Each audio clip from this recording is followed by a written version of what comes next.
Good morning student, welcome to online class. आज हम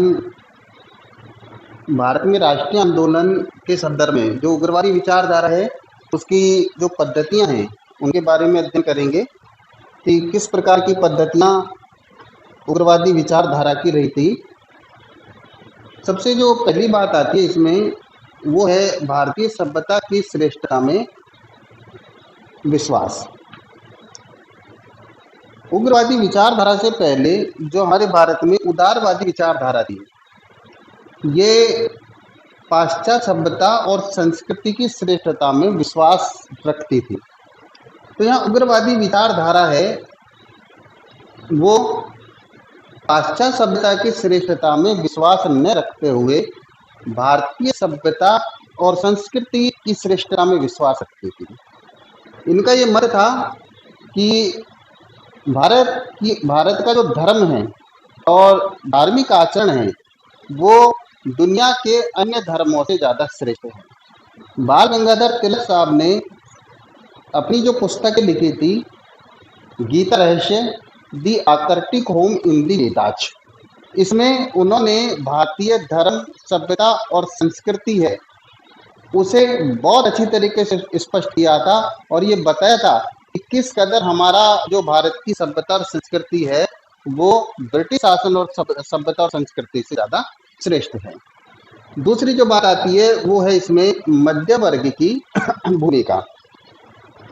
इससे पहले जो उदारवादी विचारधारा थी वो विचारधारा के नेता हमारे भारत में केवल उच्च वर्गों का ही प्रतिनिधित्व करते थे और ये जो उच्च वर्ग है ये इंग्लैंड शिक्षा अर्जित करने के लिए गया था और वहीं की सभ्यता संस्कृति के रंग में ये रंग गए थे और अपनी जो सभ्यता संस्कृति है उससे इतना ज़्यादा ये महत्व प्रदान नहीं करते थे। तो यहाँ जो मध्य वर्ग है उनका जुड़ाव भी केवल और केवल भारत में उच्च वर्गों के साथ में था, यानी उच्च वर्ग के नेताओं का जुड़ाव उच्च वर्ग तक ही सीमित था, वो भारत में आम जन का नेतृत्व नहीं कर रहे थे। ये जो उग्रवादी विचारधारा है इनका जुड़ाव भारत के मध्यम वर्ग से था और मध्यम वर्ग से जुड़ाव होने के कारण मध्यम वर्ग में इनकी काफी अच्छी भूमिका थी। इन्होंने आम जन तक अपनी जो विचारधारा है उसका फैलाव किया था और इससे एक बड़ी बात ये बनी थी कि जन जन के नेता बन गए थे और मध्यम वर्ग के साथ में जो निम्न वर्ग है वो पूरी तरीके से जुड़ गया था और इसी वजह से ये भी कहा गया कि बाल गंगाधर तिलक बेताज के बादशाह थे। तीसरी जो बात आती है पद्धतियों में वो है ब्रिटिश शासन का विरोध व असहयोग। उग्रवादी विचारधारा की पद्धति ये भी रही थी कि उन्होंने हर संभव भारत में ब्रिटिश शासन का विरोध किया था। तब ब्रिटिश शासन का विरोध करने के पीछे भी कारण थे कि देखिए शासन कोई भी हो, जनता उसे उस समय तक स्वीकार करती है जिस समय तक शासन जनता के हक में और हित में कार्य कर रहा हो, जनता को वो अधिकार प्रदान करता हो, स्वतंत्रता प्रदान करता हो। लेकिन जो शासन जनता के लिए अहितकर होता है, जो शासन जनता के ऊपर अत्याचार करता है, अन्याय करता है, शोषण करता है, निश्चित रूप से जनता उस शासन की विरोधी होती है। ये चीजें केवल ब्रिटिश शासन के संदर्भ में नहीं थी, ये वर्तमान संदर्भ में भी हम समझ सकते हैं कि जो शासन जनता के लिए अहितकर होता है, चाहे वो देशीय शासन हो, तो जनता उसका भी विरोध कर देती है, शासन में परिवर्तन कर देती है। तो हमारे भारत में जो ब्रिटिश शासन है वो भारतीयों का शोषण कर रहा था, भारतीयों के ऊपर अत्याचार हो रहे थे, अन्याय हो रहा था और इसी वजह से ये जो उग्रवादी विचारधारा के नेता थे वो ब्रिटिश शासन का विरोध करते थे और जहां उदारवादियों ने ब्रिटिश शासन को हर संभव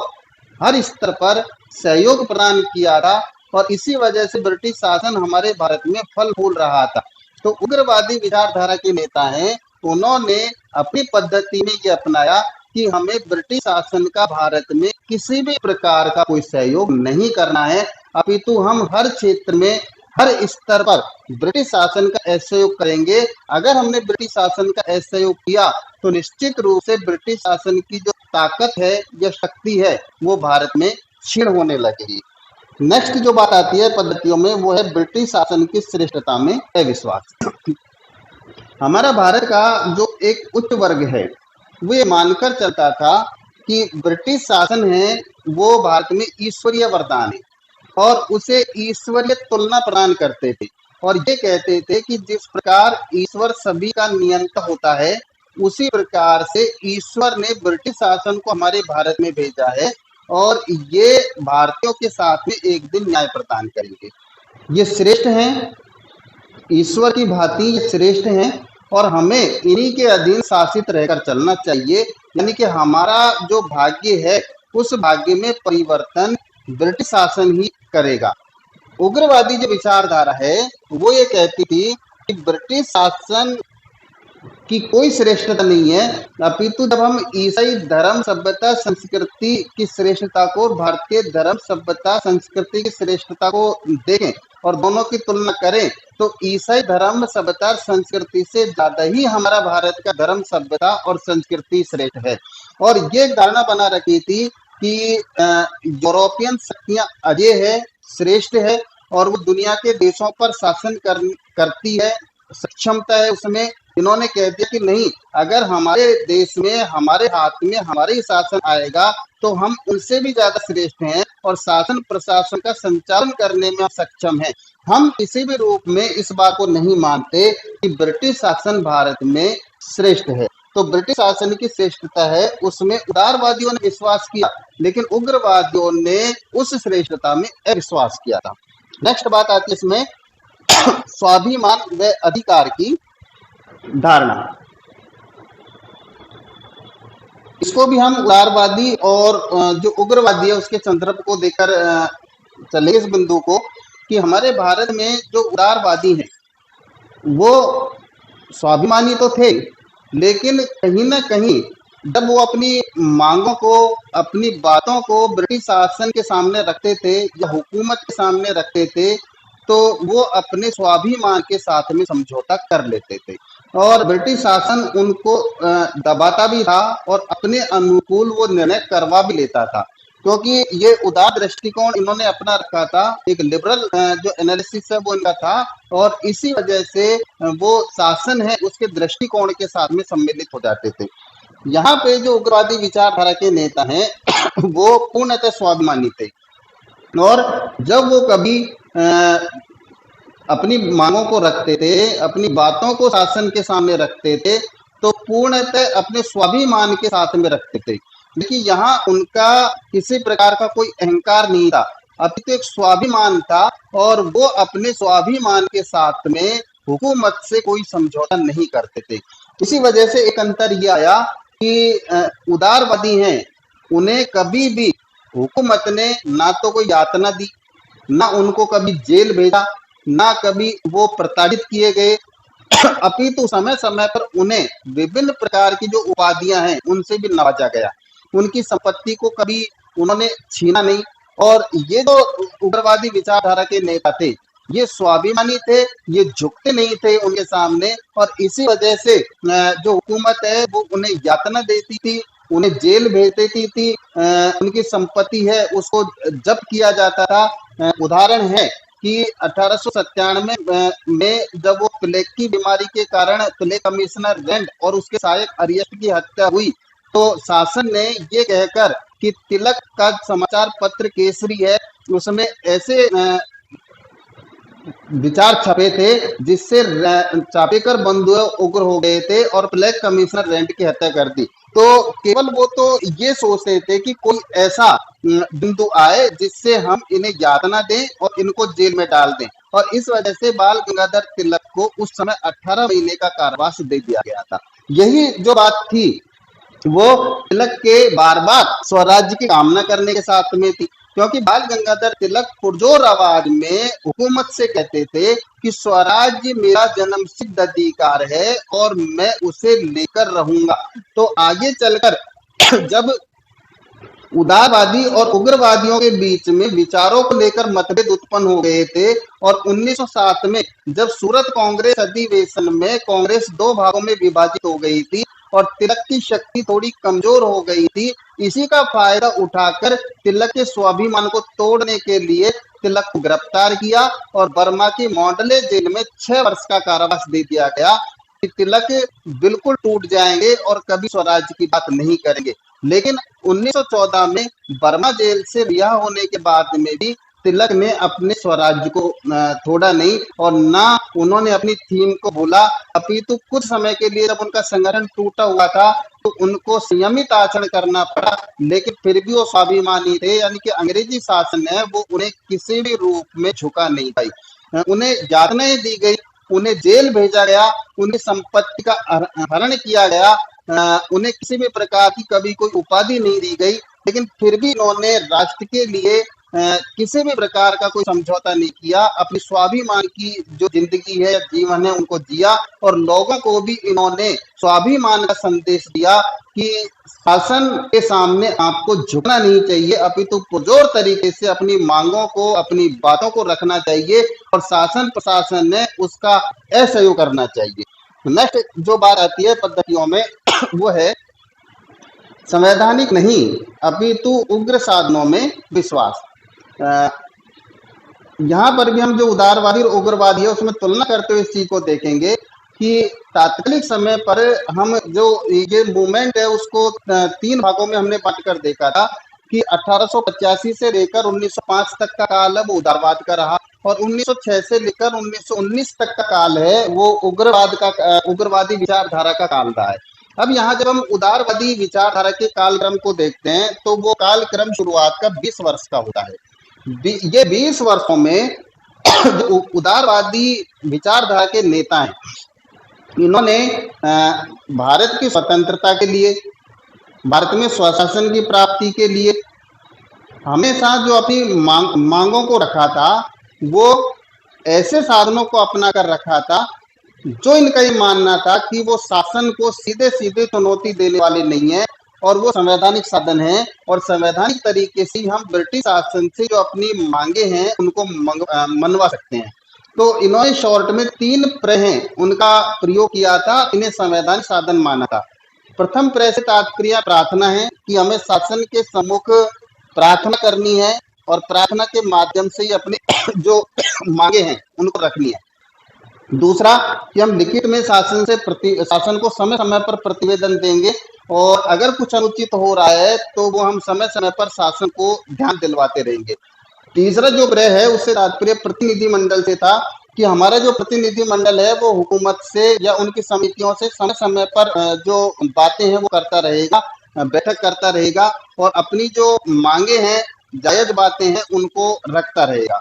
लेकिन यहाँ 1885 से लेकर और जो 1905 तक का काल रहा, इसमें ये उग्रवादी विचारधारा के नेता हैं, उनका ये कहना था कि आपने ये संवैधानिक साधन अपनाए थे और 20 वर्षों तक क्या इन संवैधानिक साधनों से भारत को स्वतंत्रता मिल गई, भारत को आजादी मिल गई। जब ये संवैधानिक साधनों से हमें आजादी नहीं मिली तो हमें साधनों को बदलना पड़ेगा। अतः उग्रवादी विचारधारा के नेतृत्व करता है, उन्होंने संवैधानिक साधनों में विश्वास व्यक्त न करते हुए उग्र साधनों में विश्वास व्यक्त किया। यहाँ स्पष्ट कर देना चाहता हूं कि उग्र साधन जरूर थे लेकिन असंवैधानिक नहीं थे, इनमें किसी प्रकार की कोई हिंसा नहीं थी या इसमें किसी प्रकार के कोई अस्त्र शस्त्रों का प्रयोग नहीं था। अब यहाँ ये उग्र साधनों को अपनाया गया केवल ब्रिटिश शासन की शक्ति को छीन करने के लिए, लेकिन ब्रिटिश शासन ने दृष्टिकोण दे दिया कि ये असंवैधानिक साधन है, गैर संवैधानिक साधन है और ये शासन को ऐसी चुनौती देने वाले हैं कि शासन कोई काम नहीं कर सकता। यहाँ हम तिलक के द्वारा जिन साधनों को अपनाया गया उनको हम देखेंगे कि जो प्रार्थना प्रतिवेदन प्रतिनिधि मंडल है उनकी तुलना में यहाँ बहिष्कार, निष्क्रिय प्रतिरोध, स्वदेशी और राष्ट्रीय शिक्षा, इन साधनों को अपनाया गया था और इन्हें तिलक ने उग्र साधन कहा था। सबसे पहले बहिष्कार, तिलक का ये कहना था कि हम हुकूमत की जो सरकारी संस्थाएं हैं और वस्तुएं हैं इनका बहिष्कार करेंगे। सरकारी संस्थाओं से तात्पर्य जैसे स्कूल हैं, कॉलेज हैं, अदालत हैं या अन्य कोई संस्थान हैं, उनका हमें पूर्णतः बहिष्कार करना चाहिए। और कह दिया यहाँ पर इन्होंने कि जो हमारा भारत का नव युवक वर्ग है, इन्हें शासन के द्वारा स्थापित स्कूल और कॉलेज हैं उनका त्याग कर देना चाहिए, उनमें बिल्कुल अध्ययन नहीं करना चाहिए। तो यहाँ जो ऐसे भारतीय हैं जो विदेशी शासन के विभिन्न संस्थानों में विभिन्न पदों पर कार्यरत थे, उनसे भी इन्होंने ये आह्वान किया कि आपको भी पदों से अपना कागपत्र दे देना चाहिए और इस शासन का पूर्णतः बहिष्कार कर देना चाहिए। साथ साथ में यहाँ जो विदेशी वस्तुएं हैं उनमें जैसे कपड़ा है, चीनी है, नमक है, उनके बारे में भी ये कहा गया कि हमें उनका बिल्कुल प्रयोग नहीं करना चाहिए और हमारे देश में बनी हुई जो हमारी वस्तुएं हैं इनका ही हमको प्रयोग करना चाहिए। तो यहाँ पे जो बहिष्कार है इसमें स्वदेशी भी साथ में जुड़ी हुई है, यानी कि विदेशी वस्तुओं का और विदेशी संस्थाओं का बहिष्कार किया जाए और स्वदेशी जो वस्तुएं हैं इनका प्रयोग किया जाए और जो विदेशी संस्थान हैं उनकी जगह हमें अपने जो देशीय संस्थान है इनकी स्थापना करनी चाहिए, यानी कि हमारे द्वारा स्थापित ही स्कूल हो और कॉलेज हो जिनमें जो हमारे विद्यार्थियों पढ़े। अगर ऐसा होगा तो निश्चित रूप से शासन की शक्तियां वो काफी कमजोर हो जाएगी और इनको सोचने पर मजबूर होना पड़ेगा कि हमें अब भारत को तुरंत प्रभाव से मुक्त कर देना चाहिए, अब हमारा यहाँ रहना उचित नहीं है और तभी ये भारत को स्वतंत्रता प्रदान करके जा सकते हैं। तीसरी जो बात आती है इसमें वो आती है निष्क्रिय प्रतिरोध की। निष्क्रिय प्रतिरोध से तात्पर्य था कि हमें शासन के द्वारा बनाए गए ऐसे कानूनों को, ऐसी नीतियों को, ऐसे निर्णयों को जो हमारे लिए अहितकर है, विनय पूर्वक तरीके से उन्हें मानने से मना कर देना चाहिए कि हम विनय पूर्वक निवेदन करते हैं कि आपके द्वारा बनाए गए कानूनों को या लिए गए निर्णयों को हम स्वीकार नहीं करेंगे। शासन के द्वारा उस समय भारतीयों के लिए गलत कानून बनाए जाते थे, गलत निर्णय लिए जाते थे और फिर वो भारतीय जनता के ऊपर थोपे जाते थे। तो यहाँ जो उग्रवादी विचारधारा है इसने इस बात के ऊपर बल प्रदान किया था कि उन कानूनों को और निर्णयों को हमें नहीं मानना चाहिए और कह देना चाहिए कि ये हमारे लिए अहितकर है, हम इन्हें किसी भी रूप में नहीं मानेंगे। तो यहाँ एक निष्क्रिय प्रतिरोध का साधन है वो हमें अपनाना चाहिए और हम ये देखते हैं कि ये जो निष्क्रिय प्रतिरोध का साधन है ये असंवैधानिक नहीं था, नहीं तो महात्मा गांधी जी इसमें बिलीव नहीं करते। महात्मा गांधी जी ने भी निष्क्रिय प्रतिरोध के साधन को अपनाया था और 1930 में उन्होंने जो सविनय अवज्ञा आंदोलन चलाया था जिसे नमक सत्याग्रह के नाम से जाना जाता है, ये यही था कि जो अंग्रेजी सरकार है उसने नमक कानून बना दिया था और वो भारतीयों के लिए अहितकर था। इसी वजह से उन्होंने दांडी मार्च किया था और उस नमक कानून को उन्होंने तोड़ा था कि हम इस नमक कानून को नहीं मानेंगे। नेक्स्ट बात आती है इसमें राष्ट्रीय शिक्षा की। राष्ट्रीय शिक्षा से तात्पर्य है कि जो शिक्षा हमारे धर्म, हमारी सभ्यता, हमारी संस्कृति, हमारा इतिहास, हमारा गौरव की शिक्षा प्रदान करने वाली हो। हुआ ये कि उस समय पाश्चात्य शिक्षा है उसका प्रचलन भारत में बहुत ज्यादा हो गया था और पाश्चात्य शिक्षा बुरी नहीं थी, अपितु हमारे जो भारत के जितने भी नेतागण हैं, चाहे हम उदारवादियों को लेते हैं, उग्रवादियों को लेते हैं, तो अगर इन्होंने लोकतांत्रिक मूल्यों को समझा तो पाश्चात्य शिक्षा से समझा, उदार मूल्यों को समझा तो पाश्चात्य शिक्षा से समझा, स्वतंत्रता के मूल्यों को समझा तो पाश्चात्य शिक्षा से समझा, संसदीय प्रजातंत्र के मूल्यों को समझा तो पाश्चात्य शिक्षा से समझा।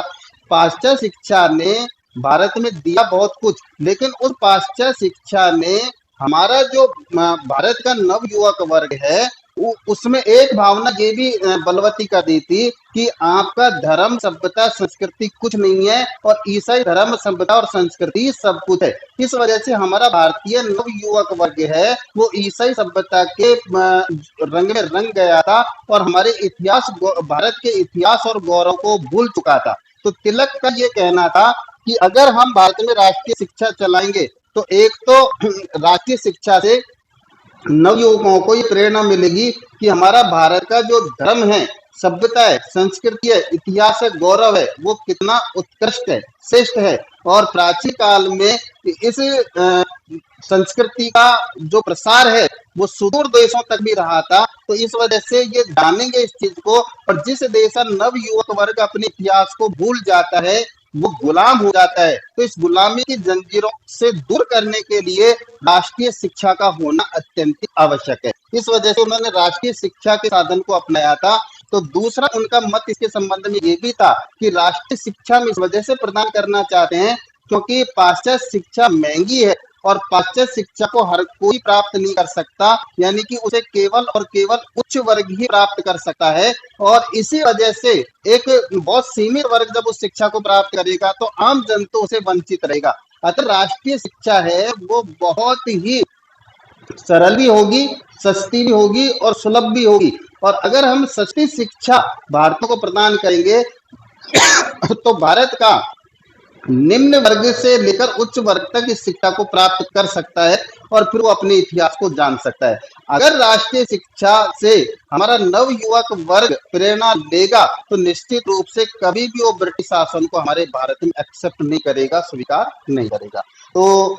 विद्यार्थियों, हमने ये देखा कि किस प्रकार से जो उग्रवादी विचारधारा है उसकी पद्धतियां हमारे भारत में रही थी। निम्न बिंदुओं के आधार पर हमने उसे स्पष्ट किया है। आप आगे भी निरंतर अध्ययन में बने रहिएगा। नेशनल मूवमेंट को हम आगे बढ़ाते हुए आगे जो अपना तीसरा पीरियड आता है गांधीयन पीरियड, उसके बारे में अध्ययन करेंगे। आज के लिए इतना ही, धन्यवाद।